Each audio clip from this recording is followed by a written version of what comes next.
भड़की आग से बड़ी तबाही। नमस्कार, आप देख रहे हैं दिव्य हिमाचल टीवी। मैं हूं वंचिता शर्मा और पेश है आप सभी के लिए हिमाचल आज का मुद्दा। अप्रैल का अभी पहला ही हफ्ता है और भयंकर गर्मी का आलम पैदा हो गया है हिमाचल में। सिर्फ पारा ही नहीं उछला है प्रदेश में, बल्कि गर्मियों वाली सारी मुसीबतें भी सिर उठाने लगी हैं और इनमें से एक है डरा देने वाले अग्निकांडों की झड़ी। क्या इस मर्तबा हिमाचल मुश्किल में आने वाला है इस बेमुरव्वत मौसम के कारण? अप्रैल का महीना राजेश जी, पहला ही हफ्ता है, सही है। लेकिन आलम ये है कि जो मई के लास्ट के महीने में हफ्ते में होते हैं ना राजेश, बिल्कुल वो हो रहा है हिमाचल में। आग भड़क रही है, अचानक भड़क रही है और नुकसान कर रही है। राजेश कहाँ जा रहे हैं? बारिश तो है नहीं। बिल्कुल। क्या आपके पास अपडेट है आज? बिल्कुल, देखिए हिमाचल का बात जहां तक है, आप ये देखिए 40 डिग्री सेल्सियस के आसपास टेम्परेचर है और सूरज भी सितम ढा रहा है। और आग की जहां तक बात है, आप ये देखिए कि हमीरपुर में आज एक बहुत बड़ा घटनाक्रम हुआ, बहुत बड़ा एक अग्निकांड हुआ। शहर के बीचों बीच टाउन हॉल के सामने एक पुरानी बेकरी में आज दिन दिहाड़े आप 3 बजे के आसपास आग भड़क गई और उस आग की चपेट में 4 दुकानें आ गई। जी, लाखों का वहां नुकसान हो गया। पुरानी मशीनरी वहां रखी हुई थी, मशीनरी जल गई। लेकिन नुकसान से ज्यादा बात यह हुई कि वहां भगदड़ बहुत ज्यादा, दहशत जो हो जाती है ना, तो लोगों आसपास रहने वाले लोगों में एक तरह से हो गई। बिल्कुल, वहां से परिस्थितियां थोड़ी सी खराब हो गई। दूसरा जो घटनाक्रम हुआ वो सोलन के एक जंगल में आग भड़क गई। उससे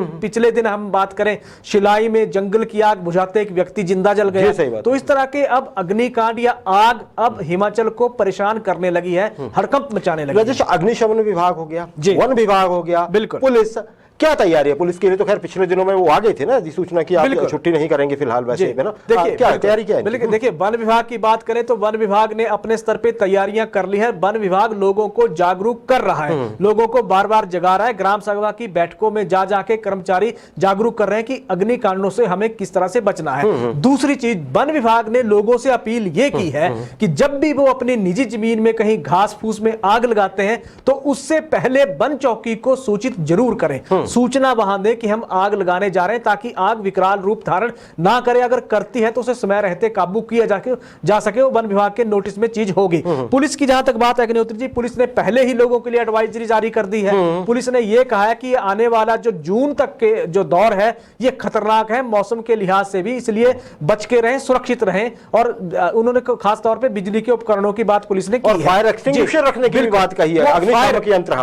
फायर ब्रिगेड की बात करते हैं। फायर ब्रिगेड ने फायर सीजन के मद्देनजर, क्योंकि 1 अप्रैल से फायर सीजन शुरू हो गया है और ये 30 जून तक चलेगा, 1 जुलाई तक चलेगा। तो वहां तक वन विभाग ने जो फायर ब्रिगेड है उसने अपने तमाम कर्मचारियों को अलर्ट मोड पे रख दिया कि गाड़ियों की रिपेयर करिए, गाड़ियों में देखिए उनको पानी से भर कर रखिए और ये देखिए कि शहर के जो हाइड्रेंट हैं उनमें कितनी चुस्ती दुरुस्ती लाने की जरूरत है, उस चीज को देखा जाए। जी राजेश, बिल्कुल सही कहा आपने। अच्छा, एक और चीज राजेश, हम बहुत देखिए आज के नए जमाने में खर्चे हमें कई तरह के करने पड़ते हैं। बिल्कुल, तो हम एक और आग्रह कर सकते हैं दिव्य हिमाचल टीवी की तरफ से कि अगर आपकी हैसियत है, खर्च कर सकता है जो व्यक्ति, वो घर में, देखिए राजेश हमारे यहाँ रिवाज है नहीं पर ये होना चाहिए, घर में एक आधा फायर एक्सटिंग्विशर जरूर रख लेना चाहिए। हमें भगवान न करे कभी जरूरत पड़े इमरजेंसी में, और सबको चलाना भी आना चाहिए, सबको पता हो कि उसको यूज कैसे करना है। तो कभी ऐसा हो तो उससे हम बच सकते हैं। हम हर चीज के लिए कानून का इंतजार ना करें, नियम का ही, डंडे का इंतजार ना करें। अगर हम हैसियत में है, करने की स्थिति में है, तो जरूर हमें कर लेना चाहिए राजेश। और एक आधी बाल्टी में रेत भी रख लेना चाहिए, कई बार वो जरूरत होती है उसकी। राजेश,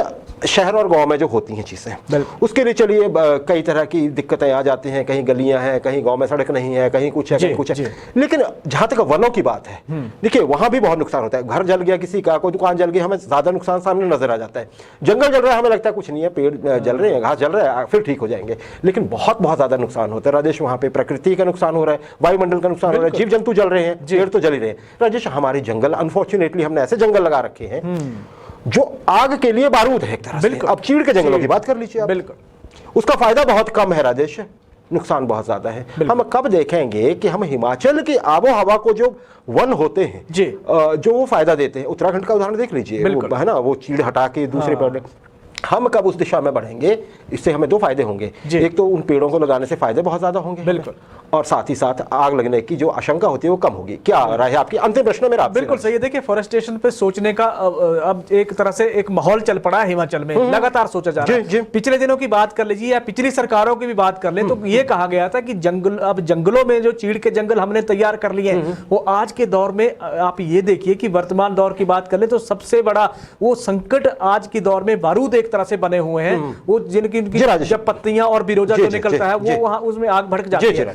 पहले बात हुई थी कि जंगलों में एक तो हर्ब्स लगाई जाएंगी, चौड़ी पत्ती वाले पौधे लगाए जाएंगे, जड़ी बूटियां लगाई जाएंगी, इसके अलावा हरड़ भेड़ा आंवला के जंगल तैयार किए जाएंगे, जंगलों में फलदार पौधे लगाए जाएंगे ताकि बंदर वगैरह जो ग्रामीण इलाके हैं वहां आके खेती को प्रभावित ना करें। आप ये देखिए कि वो योजनाएं कहां गई, और एक वक्त में तो प्रदेश में 5 करोड़ पौधे लगाने की बात हुई थी, वो पौधे कहां गए, वो योजनाएं कहां गई। तो जब तक सरकारी स्तर पे भी या लोग अपने स्तर पे तो कोशिश कर रहे हैं, कई लोगों ने तो तैयार कर दिया अग्निहोत्री जंगल, फलों के जंगल तैयार, बागीचे लोगों ने बहुत सारे तैयार कर दिए हैं। तो कई जगह तो सरकारों के स्तर पे जहां तक बात है तो चीड़ को बदलने का वक्त अब आ गया है। जी, चीड़ से एक चीज है, जैसे रेजिन निकलता है, बिरोजा जिसे कहते हैं ना, पत्ती से अभी तक कुछ नहीं कर पा रहे हैं हम लोग, दावे बड़े होते हैं कि हम ये करेंगे वो करेंगे। एक और चीज राजेश ध्यान रखिए, चीड़ पे एक ही पक्षी घोंसला बनाता है, और हम ये कहें कि बनाता था, गिद्ध भी नहीं दिख रहे, गिद्ध भी नहीं है ना। तो नीचे आप देखिए चीड़ के नीचे बड़ा नुकसान, हाँ फल तो लगते नहीं है, जो लगता भी है वो आपको पता ही है कि वो क्या होता है। तो हमें थोड़ा सोचना होगा इस चीज के लिए।